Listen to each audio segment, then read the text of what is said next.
Rewind-A-Dynamite from the POST Wrestling site. AEW, lighting up the fuse. Sit back and enjoy the bubbly as we hear from John and waiting.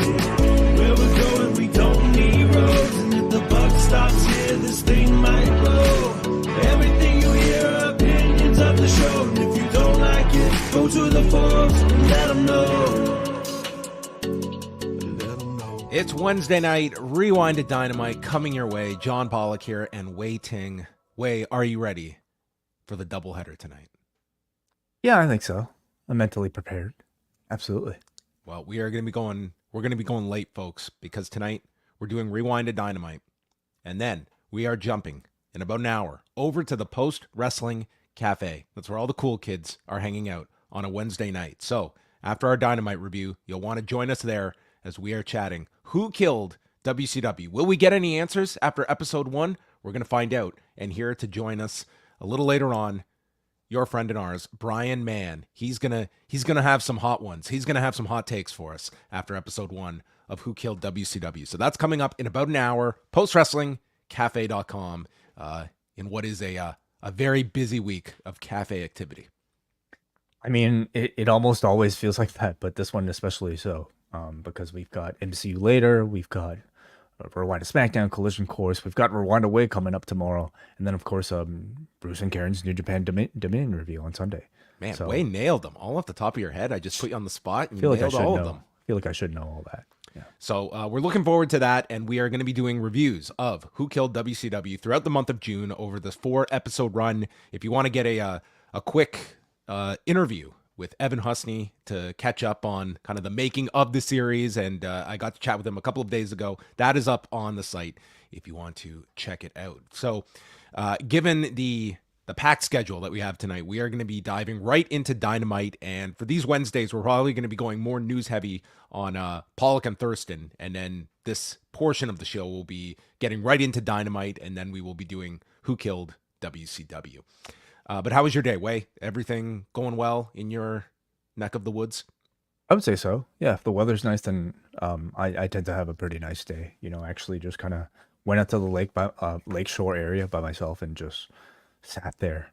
Oh, and just enjoyed, you know. Again, I really do appreciate not just like good weather, but like alone time these days. So that combination just like set my day off in a really nice way. Well, my daughter has also gotten into enjoying alone time on Tuesday morning, and I emphasize early morning. She decided to wake up at 3 a.m, wide awake, and this was the start of her day. So for about an hour and a half, she just played in her room. She tries to wake up her brother at like 3:30 because she doesn't want to play by herself. And by like 5:30, I finally opened the gate and let her go downstairs to watch TV. And she went straight until 7:30 the next night. So she's up from 3 a.m. till 7:30 p.m. That's my schedule. And then she slept for 12 hours after that. I was like, okay, Evie, this cannot sustain. And please don't ever do this because I slept terribly from her. She is not very quiet at these hours either. When she's up, she wants everyone to know she is awake. So, right. Tuesday was a bit of a blur for me. Well, goodness. I don't know what to suggest other than school's not that far away for her from what I hear. So she'll be knocked into a proper schedule hopefully by September. We'll see. Or else there will be a new Vice series. Who killed John Pollock? Okay, because the sleep might be my downfall. Well, let's get into tonight's edition of Dynamite from the Blue Arena in Loveland, Colorado. Nice to see the podcaster's microphone of choice getting its own arena. Is that the actual company? No, it's not, but it's I'm sure it's named after something that we'll get informed of by someone in Colorado. WrestleTech's only reporting distribution of 2,527 tickets. Not a very strong advance for the show. And looking ahead, outside of the Forbidden Door show, like they have no shows coming up that are currently at the 3,000 ticket level. Now, some of those might hit that mark. We do have weeks to go, but I think their strongest, looking at them now, is that Saddle Dome show in Calgary. That's around 2,600. So, I mean, there are some very low ticket numbers, and it's it's across the board coming up over this next month or so. So it's a continual problem just selling tickets for these shows. Do you find it interesting that for this particular edition of Dynamite, they didn't announce more than they typically do? How many things were even announced beforehand? I mean, to me, the key was MJF returning, but obviously that did not spark. That was not enough to spark, because you did have a week to promote MJF's return and being on the show for a segment. You did set up a title match on a couple of days' notice. It's not like they had nothing here. But not a title match that I think anybody bought. No, and I thought that was like, it was a very good match, but never when I was watching this match tonight did this feel like a world title match. And I think that's, I don't think you ever want to put your world title out there where it doesn't feel, it's not as though they just put this title out, every other week to be defended.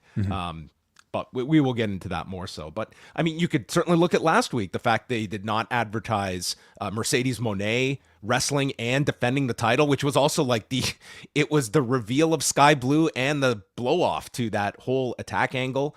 Many people brought up the fact that you were in Inglewood, California, and you had Mystico on the show, and that's a market he might have made a difference in, but given the parameters of that gauntlet, they couldn't advertise him in advance either. And I mean, coming out of tonight's show, if you were someone that was thinking of, like, you had no matches announced for Collision tonight, and I mean, a match on Rampage with Mina Shirakawa.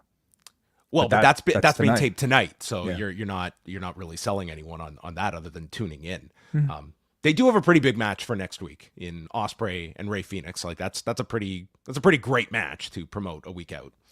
But yeah, it's a bigger issue that they are having. But I only asked because I wonder if it would have made that much of a difference to ticket sales if they did what they usually do and like essentially announce the entire show beforehand.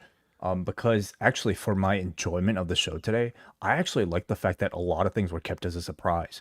They felt a lot more novel and exciting learning about these matches in the moment, especially with a roster as deep as what they have right now.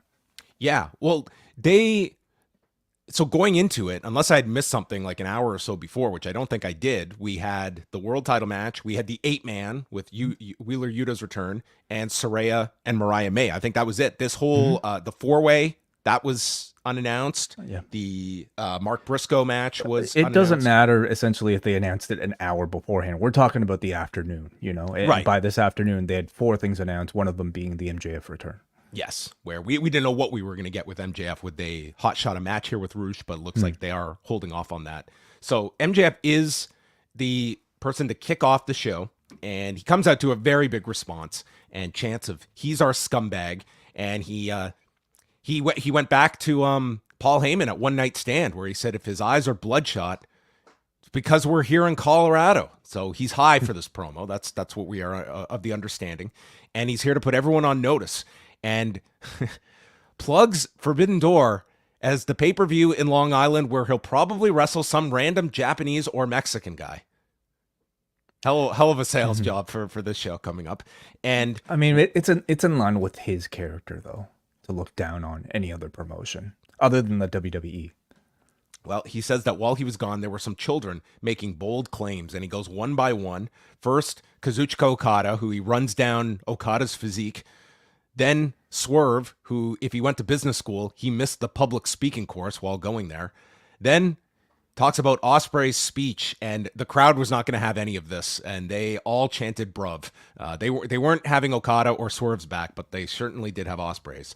And then he goes off to list all the different people that he's beaten that Will Ospreay is not at the level of, including Cody Rhodes, Samoa Joe, Bryan Danielson, and says MJF is the best in the world, and he became the face of AEW in 5 short years. People are out here trying to revise my history while I've been gone, and before he can continue the promo, Rush interrupts, and he comes out, and he insults all of the Americans, and states, while MJF has been gone, I've been busy working. Where is my moment? I was like, how busy has Rush been? I was legitimately curious. This man had his first match in AEW on April 27th this year.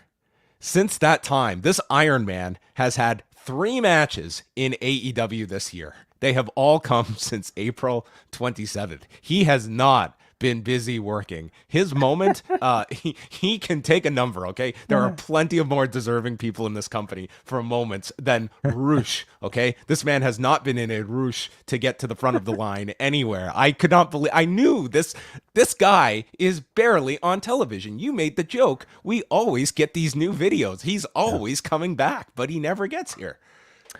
Maybe he was getting really busy preparing for those videos, preparing for this particular speech. Who knows what he actually determines hard work. Okay. By the way, number of matches on Dynamite this year? 0. Okay, that's why I thought he was going to break the streak here with MJF, but they did not. He does this whole promo, and MJF just blows it off, says, I didn't understand any of that. And said that this place was bad when that Mark Tony Khan was running it, but it's even worse now with the Elite. And he acknowledges once paying Rush a lot of money to take out Bryan Danielson, and says he does respect Rush and knows that he comes from a long line of wrestlers, his father, La Bestia del Ring, and says some might call you a Nepo baby. Not me, but some would. And then MJF looks like he too was doing some learning of multiple languages, a la Matt Jackson, and introduced us to his Spanish, as Rush has heard enough. He is not going to hear his name insulted in his native tongue, and he runs out. Something mentioning his mother as well. Oh, that's right. Yeah. About being dry of some sort. No, that was his wife. That was his wife, I think he was talking about. I think the general women that Rush has been with, yeah. Okay. That was that insult, yeah. They brawled and they separated the two. So match could be coming. Or Rush, I don't know if Rush would qualify as the random Mexican guy to face at Forbidden Door. Doesn't he have, does he still have AAA affiliation? Not really. Okay. So he wouldn't be disqualified from taking part in I don't think so. You need kind of a whole decoder. We'll wait for Rob Viper to comment in the YouTube section. I thought a good segment overall. I was actually impressed by Rush here. Again, this is a tough segment for anybody to step into to oppose arguably the best speaker in the industry. Much less for somebody who is relatively new to English promos. But I thought Rush overall conveyed good presence, good confidence, said his words with conviction and charisma, and that was enough for me to pay attention to him. And I hope it means that they're going to give him more opportunities like this to speak publicly. MJF set up several big programs for himself here, took aim at kind of the bigwigs that have sort of ascended or entered the company since he's been away. I thought his insults against Swerve and Okada in particular, though, were pretty weak for my standards of MJF. So he insulted Swerve's body, and he insulted Okada's body and Swerve's mic skills, pro mobility, which are two things that no one has ever criticized of either of them, whether you're a fan or a detractor of either wrestler.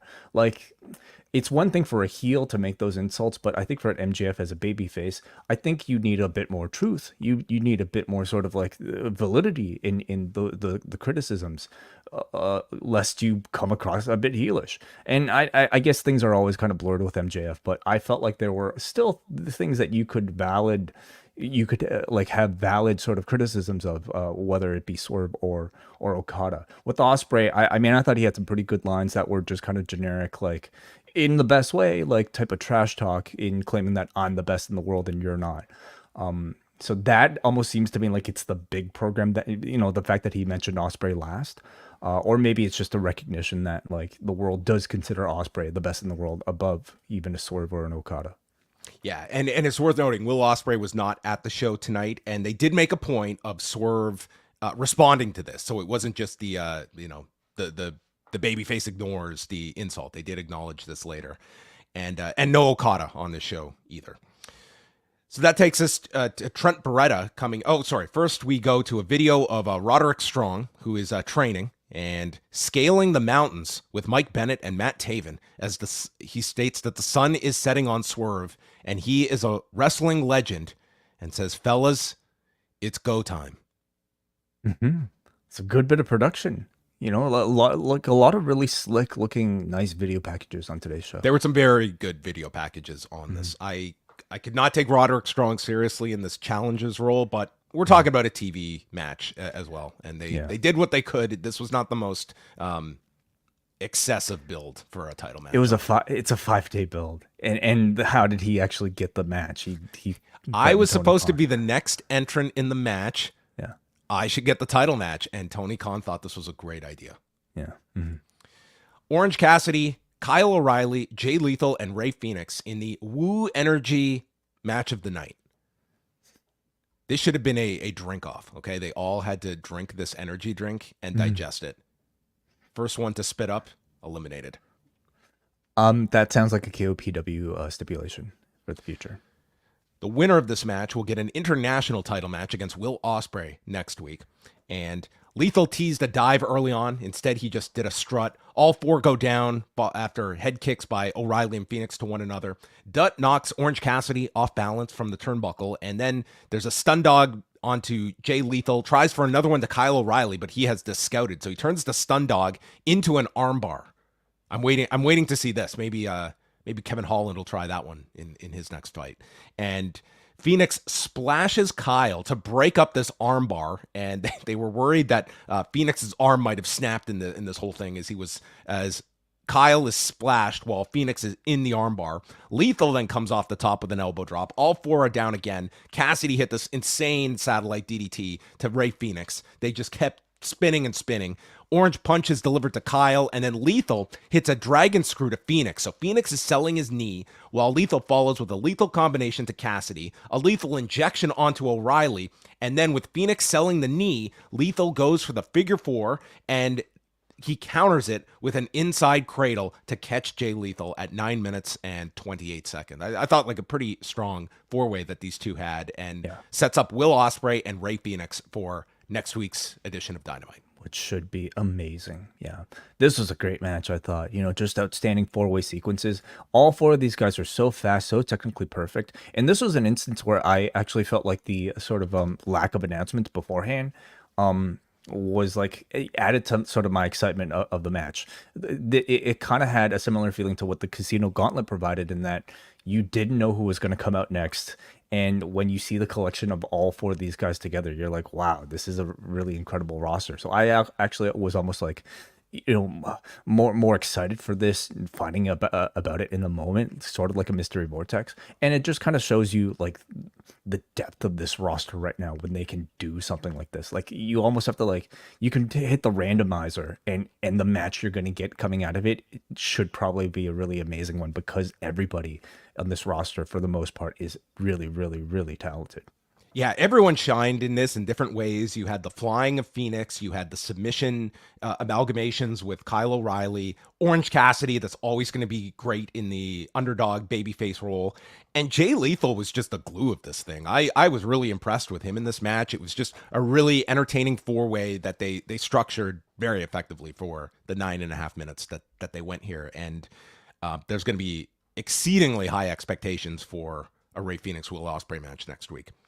Trent Beretta comes out with Don Callis, and Callis hands Trent a chair, so Cassidy grabs a chain and wraps it around his fist, but Chris Statlander comes out. She's pleading to Orange Cassidy not to attack him, and Stokely Hathaway is out, telling Cassidy not to underestimate Chris Statlander, who proceeds to drill Cassidy with a punch, and Orange Cassidy is just looking at her, so Willow Nightingale comes down, and Statlander runs off with Stokely Hathaway on her back. This was the equivalent of Otis carrying out Maxine and Tozawa. Was Chris Statlander carrying out Stokely Hathaway on her back? Fun gimmick, yeah. I wondered if this might be a tease of an intergender match.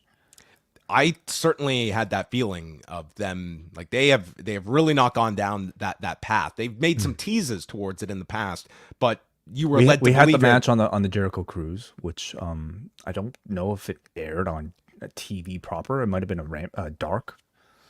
And they did, and yeah, I think it aired on. It aired on dark, I want to say, but not on AEW proper on television. But yeah, you were left here to believe that Orange Cassidy can't fight back against Statlander. At the very least, it would seem like we're going to get Willow and Orange together, but Orange and Chris Statlander seems to be a potential direction that they could go and explore that. They could do intergender like WWE style, where like the men and women can't interact, or at least the men can't hit the woman. So it seems like they might be building to that. Chris Jericho arrives at the arena with Big Bill and Brian Keith, and this began a show-long series of segments involving Jericho and the Learning Tree as Jericho went to give his advice. If Jericho has been a like 7 to an 8 on this scale of 1 to 10, he dialed it up to 20, and the design is that you are so aggravated. So I want to say mission accomplished, because these were so over the top and just you dreaded every time they cut back to them throughout this evening. I will say Brian Keith, I thought was great. The best part. This. Brian Keith has already found in this one night, I think he's done his best character work to date in this company by a landslide. So it's just Jericho giving advice to the driver, then critiques the cameraman for his shakiness as Jericho is trying to give him advice.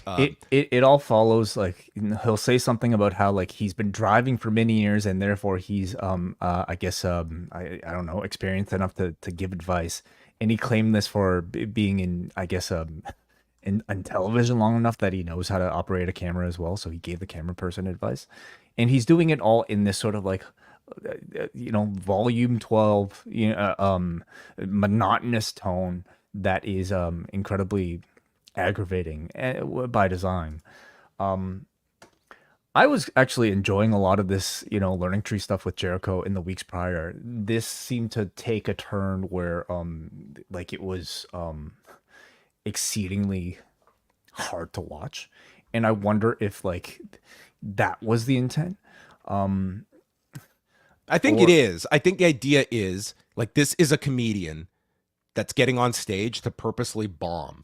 And you can say, wow, that's really daring and bold, but ultimately it's are you compelled by this? Do you want to watch this? And I just thought that this, I don't know, it's not connecting with me. Yeah. I mean, listen, like a lot of these sort of like risks that are taken could be first weeks where everybody's sort of complaining, and then we could totally turn around and say, wow, this was like rough beginnings, but like we get it now, like it makes sense. Will we be saying that? And there are times that like this Jericho character, we can't say like these have all been misses. Like he has had some weeks where it's worked, and a positive segment sometimes does override the negative ones, but like tonight, I just, beyond like the silver lining, that I did think like Brian Keith did shine in some of these segments. Yeah, definitely. I love that Keith sort of has his own thing. I mean, we have Big Bill that is essentially sort of like does the same thing as Jericho, sort of like an overly nice, almost like obnoxiously overly nice and kind of self-unaware, positive speaking person. And Brian Keith is just like same attitude, just like he's there to basically make sure that everybody respects Chris Jericho in an almost like sort of grotesque way, but so entertaining. So he's perfect, but I mean the others are definitely getting to go away territory. Renee interviewed Willow Nightingale, and she notes losing at Double or Nothing and congratulates Mone, but one day there will be a score to settle, and states that I did have Mercedes' shoulders pinned at the pay-per-view. She never trusted Stokely Hathaway to begin with, but she trusted Statlander with her life and warns Chris that she doesn't know just how dangerous she can be as Cassidy walks by and gives her a fist tap. Yeah. Which is about as much of a thank you as I think you're going to get from Orange Cassidy. I along with I'm sure a lot of people might have had some concerns that without the TBS championship serving as like an excuse to put Willow on TV, that she would get lost without a storyline. I mean, with the Statlander turn, obviously, in this sort of segment, it does give you hope that she will remain a consistent presence throughout Dynamite. I think, the turn and losing the championship has allowed Willow a chance now to show a different side of her character. We saw like celebratory, happy Willow as champion. Now we're going to get to see pissed off Willow, which I'm actually quite excited for. Christopher Daniels comes out, the interim EVP. That's here to serve a role, I guess, Even though I don't Khan's quite here. understand his role when we do have Tony Khan making matches on Collision. Yeah. Well, he's there to make the formal announcements. Now, you can still barge your way in to see Tony Khan if you wanted to. But the guy who's going to step out in front of the stage to deliver the announcements will be Chris Daniels, I guess. Why do the Young Bucks now have why do they still have all of this control? Like, Tony Khan is back in story. Well, aren't they EVPs who always had that level of control? Well, they weren't running the show until they took out Tony Khan. They explained Tony Khan overrides everyone, and then there's the EVPs. Right. But the Bucks are still running this as though they had injured Tony and sent him back to Jacksonville. But we know he's back. Sure. That's a very good question. I don't really have the answer to. And this guy, I don't know what he serves here. So this guy is just like lower on the totem pole. And he comes out to talk about the ladder match at Forbidden Door for the vacant TNT title. And we're going to have another qualifying match tonight. And they reveal Mark Briscoe and Brian Cage for the next qualifier. And Mark Briscoe brings out a chair, which Paul Turner catches and discards. And the crowd boos this. And Brian Cage takes over after a clothesline on the floor, busts open Briscoe's mouth. And they mention that with Mark Briscoe being the ROH champion, Brian Cage winning could put him in a good position for Death Before Dishonor in July. I'm sure that's at the front of Brian Cage's mind is what this could do for him. Not just getting into the ladder match, but I could also get a title match at Death Before Dishonor at the Esports Arena in Arlington, Texas. Oh, who doesn't want to be a part of those Texas shows? Well, you can go find out more about these Texas shows from Brendan Thurston and what he uncovered today on Pollock and Thurston. So he's beating down on Briscoe. We see Don Callis and Konosuke Takeshita scouting from the stands as Takeshita has already qualified. And then Jack Perry is watching backstage. Now, I had thought they had just bypassed and put Jack Perry into the ladder match, but he has to win a qualifier. He's not technically in the match yet. Mark brings out multiple chairs, and it leads to him leaping off one to dive onto Cage on the floor. And then Cage comes back, spinning Liger Bomb. Briscoe kicks out, and he makes his comeback with a Death Valley driver and Froggy Bow to win in 10 minutes and 16 seconds. A landmark victory as a ROH title holder won on an AEW program, which almost never happens. So does that not usually happen with the ROH champion? I mean...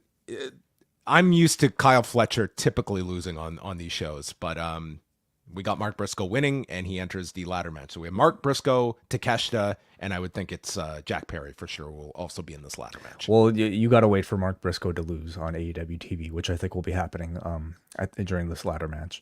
Yeah, I thought it was a good match. You know, Briscoe's charisma and ability to draw a crowd to his side is, like, I think among the best in this entire company. From the moment he's out there, despite not even getting consistent TV time, he always has the crowd's love. And Cage, too, I think, like how I would describe him at this point in AEW is dependable, consistent, you know. But do you ever take him seriously as a challenger? At this point, not really, because he's lost so much, you know? Like, even before the match begins, you kind of know the outcome, and every company needs guys like that, but I would maybe suggest Brian Cage is somebody who probably has potential beyond just playing that sort of role. Yeah, when you go through the drop-down menu of attributes, and dependable is at the top of them, you realize there's a ceiling. Yeah. There shouldn't be, is what I'm saying. He's always here on time. Man's never late. Jack Perry is sarcastically applauding Mark Briscoe's victory and says it won't matter because no one is willing to sacrifice as much as me. I can't be stopped. The universe has already chosen Jack Perry, and I will be the next TNT champion. See the video of him driving the scapegoat van on the highway that a fan caught? Yeah, this trumps Tim Sylvia wearing his UFC championship to like the grocery store, or a guy that has to carry around that Money in the Bank briefcase. This dude's driving around the scapegoat bus. Oh, I love it. I mean, it's a free ride, you know. Like you think these guys might have to pay for their own rentals? Oh, I'd be expensing the mileage. I'd just be going on a constant road trip from city to city. I'd live in it. Are you kidding me? Save on that hotel as well. Maybe he's just going to go Collision exclusive in July. Park this thing in Arlington and just camp out in the scapegoat bus all month. Sounds like a plan. Yeah, why take in Death Before Dishonor.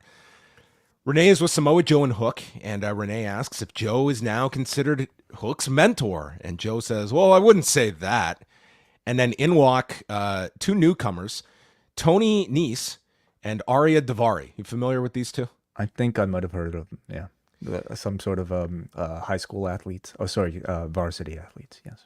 They insult Hook by stating, "You don't have your dad to protect you anymore, so now you've got Joe to protect you." And Hook just wants to throw down immediately, but Joe calms him and says, "We'll handle them on our time," because they know they would be protected by all this security around here. So Joe is the voice of reason for Hook. He's the voice of reason. He's also the voice of like not engaging. And somehow I just feel like all of this is going to end with Joe turning on poor Hook. Joe just has that like super villain thing about him where it just feels really tough to trust the guy. But I hope it's not very soon yet, because I'm kind of enjoying this team together. I can't say like, a varsity athlete's feud is all that inspiring. What are you talking about? It immediately just kind of like they have the stench of just like being a team that you don't take seriously. It's not necessarily that exciting, but this is a chance for them to perhaps build some interest through these sort of Dynamite appearances if they have more than this. Jericho and company run into Matt Menard and Angelo Parker, two of my branches, Jericho notes, and that their professional and personal lives are better because of me. He gives some tips to Matt Menard for commentary on Rampage, as Menard has now permanently replaced Jericho. And for Angelo Parker, he states, "I'm an 8-time champion and a 3-time parent," and gives some parenting advice to Angelo Parker. And then in the line, the champion first, followed by the the parent is secondary. Yeah. And as he walks off, Brian Keith with the line of the night to Parker, "You make sure that baby respects Chris Jericho." And I thought, okay, that was not quite worth the amount of spots we had here with Jericho and company, but that was a very funny line. It's a hilarious one-liner. Like, he delivers it with so much conviction. Does Matt Menard not have the wrestler fit? Yes, he does. More than this. Where do you find a baby blue tracksuit like that? Goodwill. Goodwill. Good luck. Okay. They're not selling this at Goodwill. The fanny pack definitely Goodwill. Sure. Yeah. It's vintage too. The Acclaim come out and they start a rap about the Young Bucks, calling them extremely vague perverts, EVPs.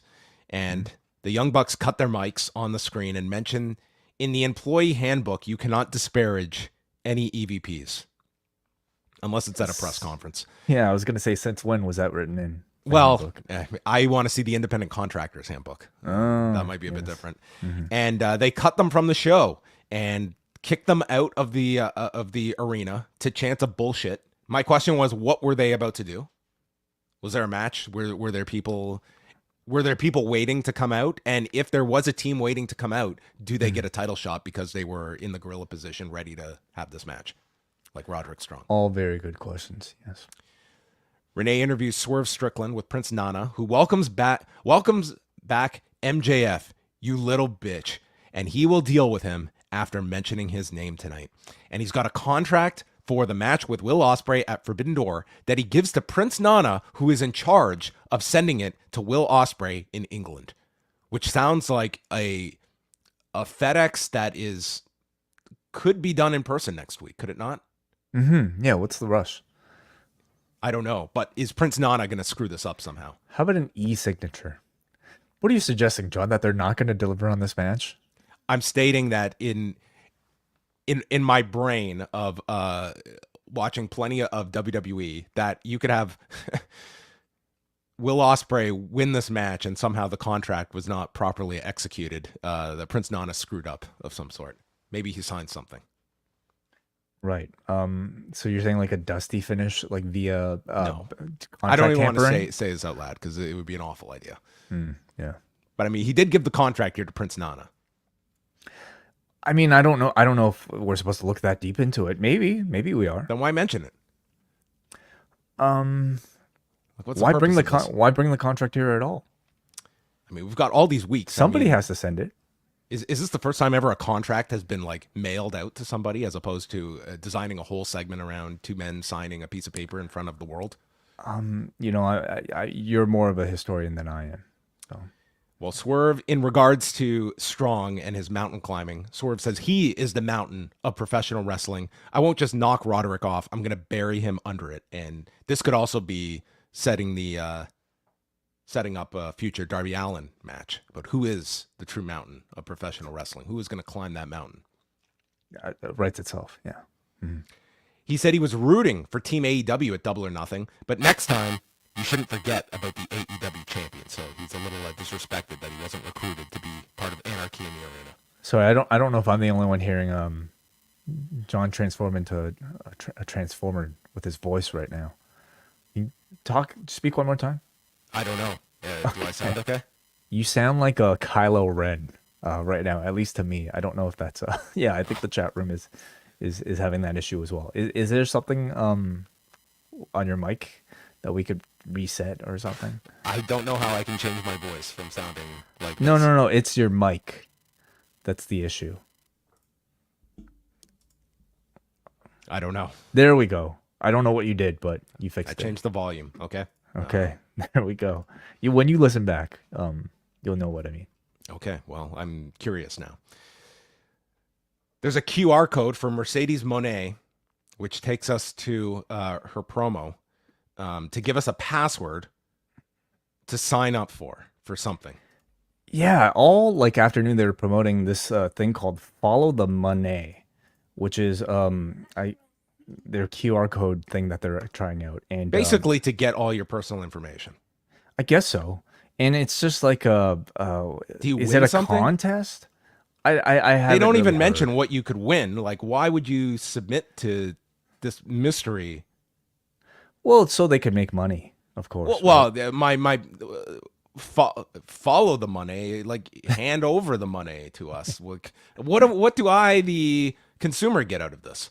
So it's not really quite as cool as, like what even they're doing right now with the Uncle Howdy stuff. Certainly not the Bray Wyatt stuff that we've grown accustomed to when it comes to QR codes that we're supposed to find on wrestling TV. This just takes us to like, some sort of shitty contest. Like, what are we even supposed to win? That's what I'm asking. Like, what is my reason? So here's the text, okay? You're ready to follow the Monet. Watch an exclusive message from Mercedes Monet below to get this week's top secret password. Then head to X and post as the boss is instructed to begin your journey. This week's secret password is hired. Remember, this is for VIPs only, so don't post it. But you'll need it if you want a shot at those prizes. Oops, sorry. So what prizes, though? What prizes are we talking about? I have no idea. Okay, well, we'll find out. I have no idea. Well, there are a bunch of people that are tweeting with the hashtag follow the money entry. I guess you're to write why you love Mercedes of some sort. Yeah, it's not just, it doesn't give you a whole lot. Now, we should listen to the promo. You are here on week 1, which tells me you know how to hustle.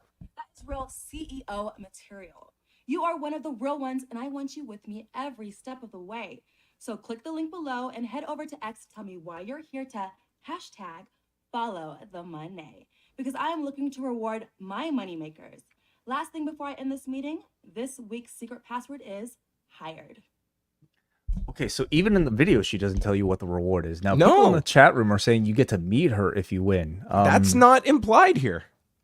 I mean, maybe they announced it somewhere else. I don't know. Well, but, I would think you would. This is a bigger mystery than the Uncle Howdy thing.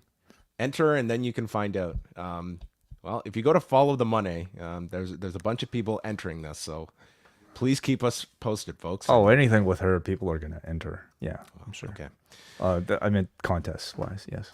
And then they make it official, Mercedes and Stephanie Vacourt, title versus title at Forbidden Door, which takes us into a video of Mercedes and her love of Japanese wrestling. There were a bunch of old New Japan clips, and then talking about the female Japanese wrestlers that she idolized and how the Strong Women's Championship was made for her last year. And set this up well. This was another, as Wai mentioned, there were some very good video packages on this show, and this was another one of them. I thought this was a really excellently produced video, and Monet did a great job delivering these lines. This, was certainly one of her better AEW on-screen appearances. You know, it conveyed her love of Japanese wrestling and why it's important for her to wrestle on a New Japan-themed show. It tells you the significance of the New Japan Strong title and the fact that it was created for her, but due to circumstances that just didn't happen as they wanted. And it told you the result of the first match between Bakur and Mone. So it told you everything you needed to know about this backstory in a very short amount of time. Maybe this is what the winner will get. Maybe Stephanie Bakur should have had to enter this contest, get this title shot. Get a pay-per-view match with Mercedes. She just had to walk out. That's all she had to do. John Moxley, Bryan Danielson, Claudio Castagnoli, and the returning Wheeler Yuta against Magnus, Rugido, Volador Jr., and Esfinge. Yuta's first match since January the 10th, and they put a lot of focus on him in the match. All 8 men start fighting at the bell, and they mentioned that this is Bryan Danielson's first match since Anarchy at the Arena, which was 10 days ago. And they note the first time he was in Anarchy in the Arena, it nearly ended his career. Not mentioned was that Claudio, what a negative Nancy. He worried over nothing. Remember? Well, yeah. I'll follow him anywhere around the world and support him, but not Anarchy in the Arena. I cannot support this. Guy was fine. Well, we know like Danielson, okay, so this goes back to like the Osprey Tiger Driver thing, right? Like they just kind of have Danielson show up after these things without really kind of telling us what sort of injury he's been suffering. Now he did come out with like his neck heavily bandaged. Maybe eventually he'll kind of explain, I've been hiding all of these serious injuries. The Osprey Tiger Driver did a number on me. Anarchy in the Arena did a number on me. It's going to cut my last few days of my full-time career that much shorter. Like, I'm waiting for that sort of promo. But if they don't give us that sort of promo, then yeah, it's very valid to maybe criticize a lot of that. Moxley and Danielson execute a heart attack onto Magnus, and then Yuta comes off with a splash. The BCC isolate Magnus and just beat the piss out of him. Esfinge gets the tag and lands several backbreakers and these 2 huge monkey flips onto Claudio. I just want to see Claudio working with like guys that are 150 pounds and under. I am waiting for this Claudio Leo Rush match. That should just put them on Rampage division. Yeah. Giant swing is hit onto Magnus, and then Volador is in, rotates into a code red. Danielson attacks with kicks, and then this incredible tilt-a-whirl onto Claudio. Volador is hit with the Busaiku knee. That takes him out, and Yuta is left with Rugido with an Olympic slam into the seatbelt, and Yuta gets the win in 11 minutes and 58 seconds as BCC triumph at full strength. Sorry, Matt Sydal. No. Is it really full strength without Matt Sydal? He's watching in the back. He's nodding his head in approval, Gotcha. Yeah. or he's just shaking it in disappointment that Yuta's back. This was, I think, a very good match. It felt like a nice little treat to see the BCC at full strength taking on a bunch of luchadors here. I expected something to be announced maybe for Forbidden Door involving CMLL, but we didn't really get that here. It's always like interesting to me to see like how the BCC mesh that particular style with luchadors, and it surprisingly works incredibly well. So we'll see what these guys got for Forbidden Door. My thought would be Moxley is probably in a big match at Forbidden Door, and you can't do anything until after this Evil match on Sunday. So I would think the IWGP angle, they could shoot an angle this Sunday. You could set something up at Dominion, or at least by next Wednesday, I would think you get Moxley's program set. Would you have expected a bit more mention of that? Did Excalibur mention that match at all? They didn't plug Dominion at all on the show, or Moxley's defense against Evil. Jericho enters catering and it literally gave a guy tips on how to serve himself at the table. Yeah. Again, maybe the intent here is to just like beat you over the head so much with this throughout the show that you're supposed to be complaining about this as the biggest thing on the show. Yeah. Then we had this video on Daniel Garcia with his whole story of coming up, training at Grapplers Anonymous when he was a young 17, 18-year-old, driving 12 hours for no money, getting into the car wreck a number of years ago where he broke both of his legs, unsure if he would walk or wrestle again, but says he was grateful for that moment. And they show him in his wheelchair surrounded by his training partners at Grapplers Anonymous and making his AEW on-screen debut. There is Brandon Thurston, standing right next to Daniel Garcia in this photo. And Garcia says he doesn't take anything for granted and he wants that shot at Will Ospreay's international title, and no one can outwork him. If ever there was a video package to catapult someone to the top of the rankings, this was it. This was one of the best things on the show, easily. Really, really excellent. Absolutely.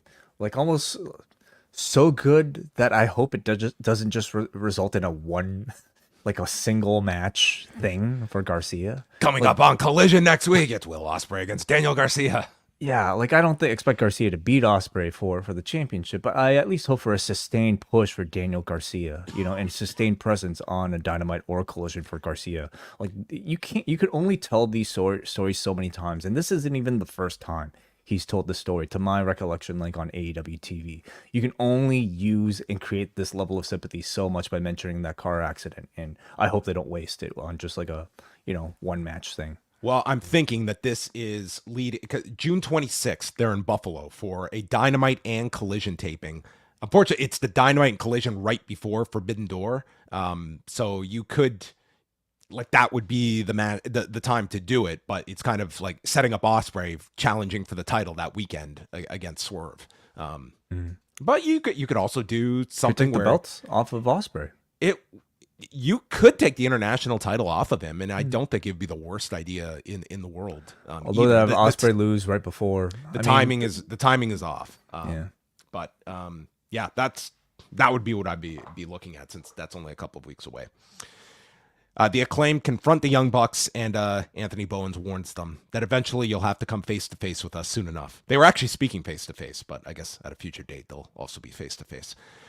The Young Bucks meet with Christian and the Patriarchy. Christian wants another title shot, and they're like, guys, these title shots, we don't give them out like candy around here. And Christian explains he carried this company for the past year. He deserves to have gold. If it was up to the Young Bucks, every single one of them would have titles, which there are more than enough to go around in this company if they so chose. Even Mother Wayne could have a championship. She could have multiples. They promise to make the Patriarchy happy, and the two sides will continue to help one another, as Taz calls them a dangerous alliance before he realizes that name has been taken in wrestling history and just called them a dangerous group, which sounds very ominous. Doesn't have quite as good of a ring to it. No. The dangerous group, yeah. Mariah May against Saraya, with Tony Storm on commentary, and Harley Cameron and Zach Knight in the corner. May is dressed up as the Outcast version of Tony Storm. So there was a long spinning side slam by Mariah May, but then Saraya runs around the ring, evading her until May ducks a clothesline from Cameron into a super kick by Saraya, who proceeds to throw May over and over into the barricade, as Tony is very concerned on commentary. Then we have May landing a headbutt, and a running elbow strike hits a handstand Rana off the turnbuckle, and then Saraya, who desperately needs just an updated set of move names because all of them are tied to Paige, and I don't know what to call these. She hits her with the Rampage, and this thing looked nuts, and the whole crowd reacted to this. This was a big near fall, and the crowd picked up here, and then applies the PTO, the Paige tap out, and May submits to this in 9 minutes and 6 seconds. Yeah, I actually enjoyed the match. I thought May looked very good here, as she has, I think, throughout her entire AEW run in these singles matches. There's a consistent thread in these Mariah May matches. Yeah, she is very good. And I thought Saraya looked very good as well. Very charismatic as a heel, as usual. And a rare Saraya match. It was maybe worth the wait, some would say, for the week. Yes. Her and Roosh, okay? They've been busy. While everyone else is talking, they've been busy.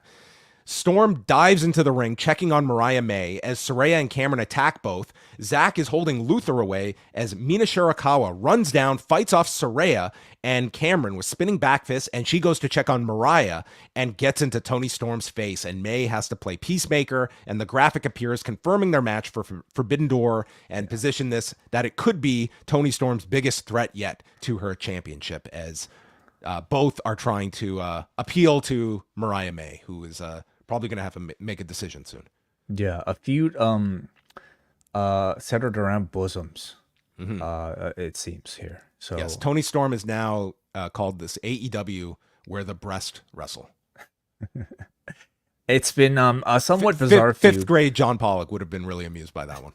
It's been a somewhat like bizarrely built feud for a something that shouldn't have been all that bizarrely built up. It's relatively simple. It's Mariah May with her former stablemate about to take on her former stablemate taking on her present stablemate in Mina Shirakawa and Toni Storm. But because we had such sporadic appearances from Mina Shirakawa that really were not explained significantly whatsoever, nor did you have the interaction between Storm and Shirakawa until I believe this point, it's all kind of felt very tough to keep up with. So, I hope this means Shirakawa is a bit more of a constant presence on Dynamite in these weeks leading up to Forbidden Door. So hopefully we get a bit more of a cohesive background, character building, storyline, whatever you want to call it, between these two. But as a match itself, I'm very much looking forward to it. I think Shirakawa is somebody who has a lot of potential for crossover appeal. She, I watched her AEW episode with RJ City. It was hilarious. Apparently, she's got an English literature degree that she has completely forgotten about. He did a test. He tested her. She forgot about this? She forgot everything she learned, apparently. So what, I don't know. Would you have remembered anything from English lit if you studied those courses? I don't think I would have. I feel if my degree was in English literature, I'd remember that part of my life. Maybe you'd be right. Yeah, but maybe she lied on her resume. Who knows? But she, she can speak the language fluently enough to be able to tell these sort of stories. I think she obviously has a lot of natural charisma in segments like these. So I hope this is a program that gets a bit more airtime leading up to Forbidden Door, and I hope she even sticks around beyond that. This guy on the far left, I mean, he was so happy that this match has been made for Forbidden Door. Mm-hmm. Yes. Jericho stops by Private Party. They also screwed up the announcement, by the way. They flashed the lower third during the match. And then Tony had to say, it's just been confirmed. I missed that. Wow. Graphics are sometimes tough to time. Blame the Elite. Yeah. Jericho tells Private Party that they should open things up and make themselves Public Party. Isaiah says, you don't quite fit our dynamic, and Brian Keith is pissed about this. And to give them more time on Dynamite, they invite Private Party to be on TV time next week. So another announcement to go up against the NBA Finals next week. Bryan Danielson does a promo calling this a blessing, having Yuta back and win it for the team. He said that this final year of his full-time career was supposed to be epic, but it hasn't been what I've wanted. I lost a TNT title match to Christian. I didn't win the Continental Classic. I lost to Okada at the Tokyo Dome. I keep losing all these big matches. But the straw that broke the camel's back was losing at Anarchy in the Arena. He said, my last year as a full-time wrestler is not done yet, and declares himself for the Owen Hart Cup to go and headline Wembley Stadium. This might be my last shot, but it's going to be my best shot, and I'm going out on top. Really, really strong promo from Danielson here. The fact that he's got sort of this looming semi-retirement hanging above him has added a whole lot of weight to any sort of promos that he cuts where he mentions it. So framing the Owen Hart Cup as his potential last chance at a main event or at a title shot, I think automatically makes Danielson one of the front runners, no matter who else is in this tournament with him, for potentially headlining All In at Wembley. I mean, because he's only entering semi-retirement, I don't think you can promote a retirement match, but you can promote this is a semi-retirement match. Semi-retirement match. If he loses, he's got to work another year full time. Hasn't every wrestling retirement match been a semi-retirement match technically? Kind of, yeah. Yeah. But a great promo from Danielson, and tells you that maybe the caliber of talent you should expect for the Owen Hart Cup. All that was announced for Rampage is Serena Deeb and Mina Shirakawa, so they're taping that now. Could go the full hour based on this announcement. And the main event is Swerve Strickland, Roderick Strong for the AEW title. So Swerve is going after the knee, and Taven interrupts a Swerve stomp as Strong capitalizes, hitting a backbreaker onto the top turnbuckle. But then Swerve sends him into the post from the floor, and Swerve connects with a rolling flatliner. Powerbomb is set up into a power slam, and Strong avoids the house call, yanks Swerve off the apron, and this was a mess as Bennett and Taven were supposed to catch him, and then Strong lifts him up and drops him onto the edge. And then we see a rolling flatliner countered by a codebreaker from Strong, Olympic slam, tiger driver, and a sick kick, all of which Swerve kicks out from. And then there is a slingshot into a Swerve stomp coming down onto the floor. Swerve gets the crowd going, tries for a house call. Again, Strong gets out of the way, but then he catches him, drops Strong, and hits the house call to win.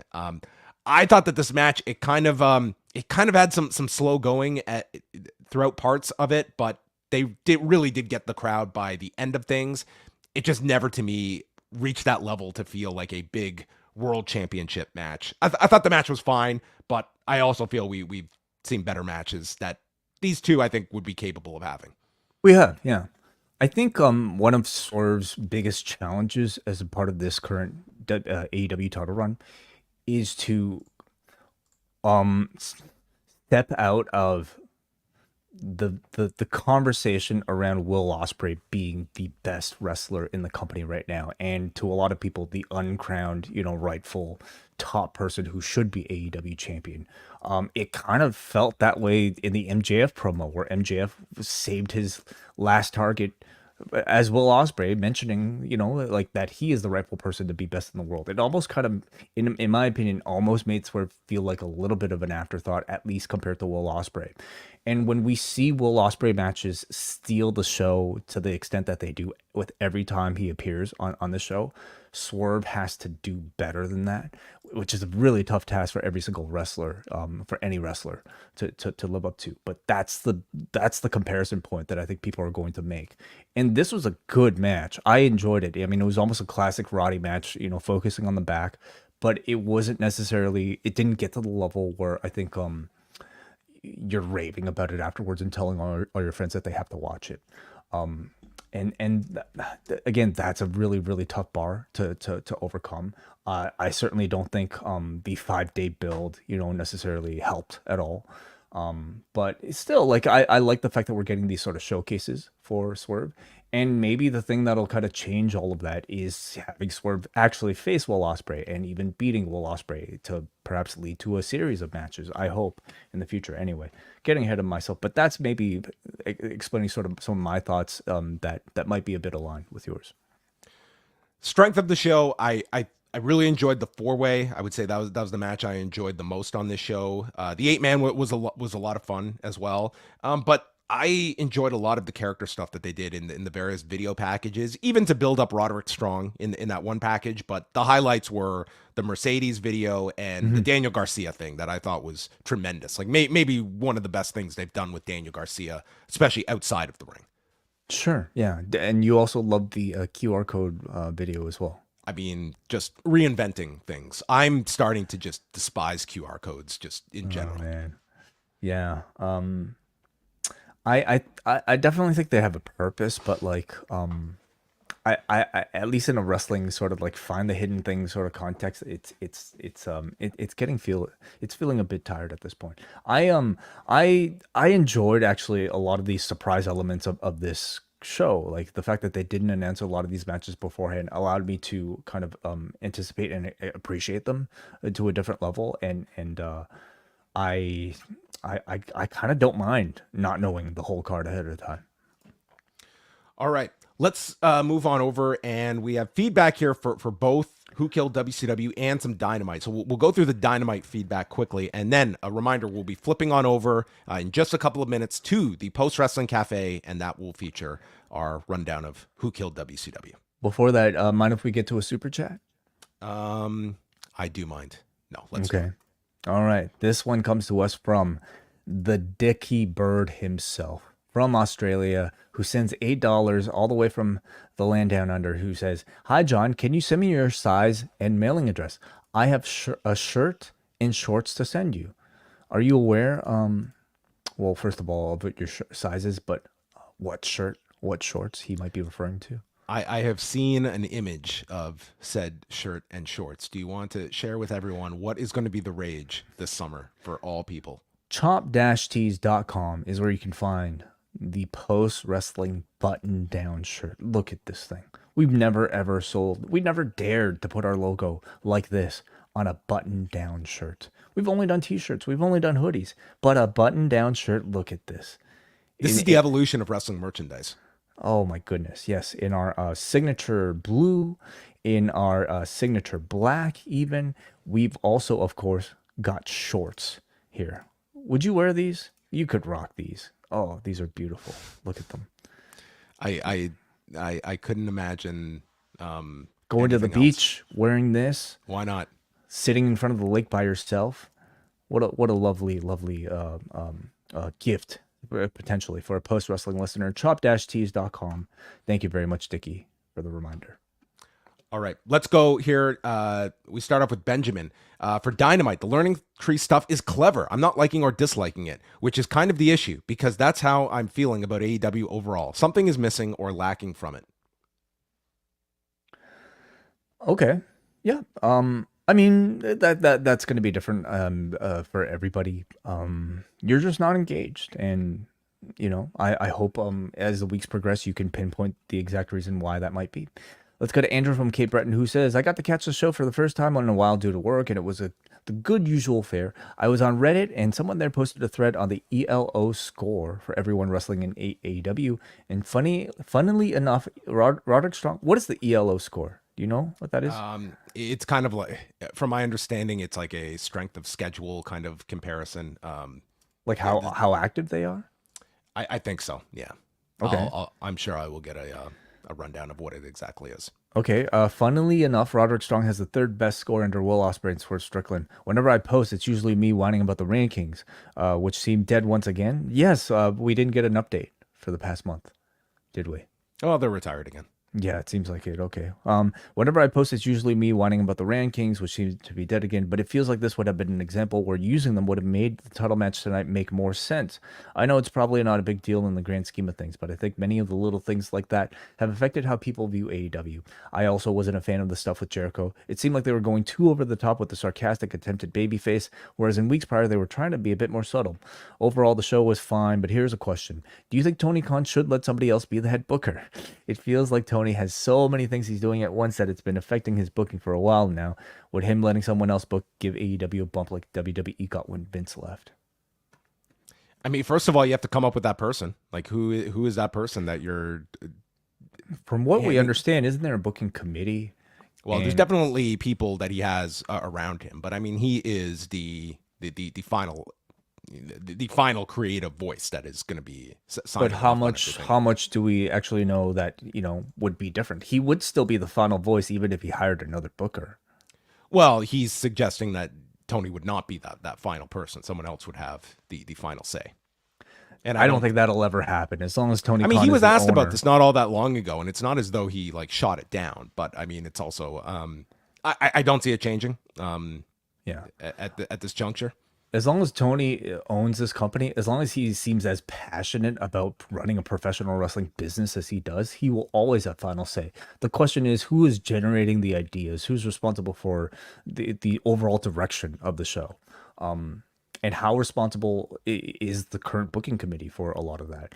You know, could this sort of big change be made without necessarily removing Tony from that position? Could they give a bit more autonomy to the writers or the current bookers that they have? Because I don't ever see Tony relinquishing like that level of control. Bruce writes, for the second week in a row, Dynamite felt very talk-heavy. That's not a bad thing in and of itself. The Willow, Garcia, and Danielson segments were great, but the Bucks, and especially Jericho, repeatedly doing the same limp shtick throughout kept quashing any excitement those other serious elements build up. I'm not sure if Jericho's omnipresence was meant to be a legit attempt to capitalize on his attempt to pop quarters or meta commentary on such discussions. But either way, the learning tree jumped the shark for me tonight. Repetitive, unfunny, and now forcing Brian Keith to shoehorn in some awful lines. Make sure your baby respects Chris Jericho. That's where we differ, Bruce. Any one of those Jericho segments could easily have been replaced by the much more charming promo Mark Briscoe cut after the win, but it looks like that's a Twitter exclusive. The in-ring tonight was pretty enjoyable, if a bit predictable, the one exception being a shocking clean tap out by one of the women's division's top priorities in the decidedly unprotected Saraya. But no matter, apparently, as the match seemed like it was just the backdrop for more treading water with whatever is going on with Tony Storm, with the Tony Storm polycule. 2.5 swerving stunt grannies out of 5. Thank you very much. Let's go up next to Jordan from the... by the way, you can hear Bruce tomorrow on Ask Away, as he has chosen Rewind-A-Wai this week. New Japan Pro Wrestling's G1 Climax 23 from 2013, Day 4. One of the greatest shows of all time. It's a pretty great show, and that will be the subject of Rewind-A-Wai on Thursday. 10 matches from Osaka in August of 2013. And Bruce, of course, will be back to talk about Jon Moxley versus Evil, the lumberjack match the world will be watching this Sunday in the Post Wrestling Cafe with Karen Peterson.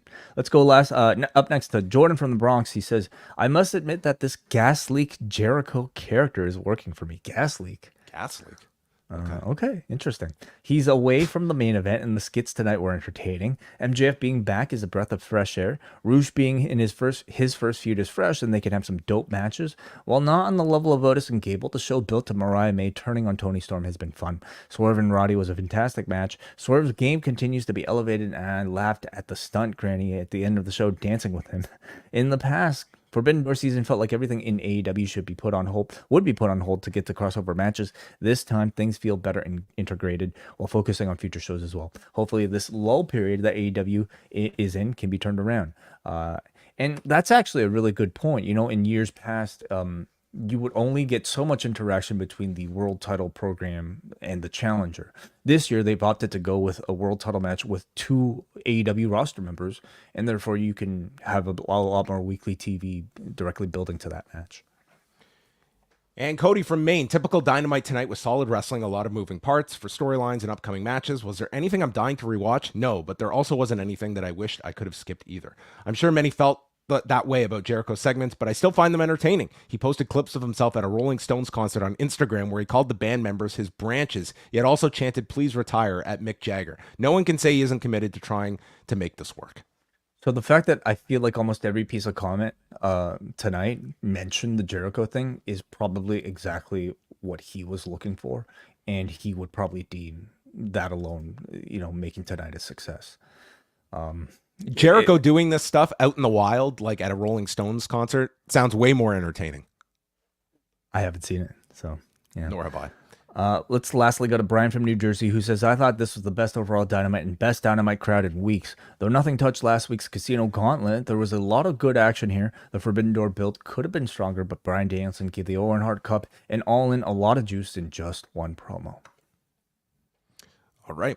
Well, thanks everyone for the feedback to tonight's Dynamite. Some good, some bad that came with the territory tonight from Loveland, Colorado. But the night is just beginning. If you want to, you are able to jump on over. We are going to be kicking things off in about 5 minutes with our look at episode 1 of Who Killed WCW. Brian Mann, he is pulling up in the Post Wrestling limousine in his button-up shirt and is making his way into the esteemed green room. So we will be chatting with Brian momentarily about episode 1. You can join us over there, and Wai and I will be back. Rewind-A-Wai on Thursday, Rewind to SmackDown on Friday, and plenty of big shows coming up throughout the coming days. We've got Post Pro Res dropping. We have got Collision Course, Dominion review, and Brandon Davey will be up after Battleground on Sunday night. So all of that can be found at postwrestling.com, and we will speak with you on the Post Wrestling Cafe.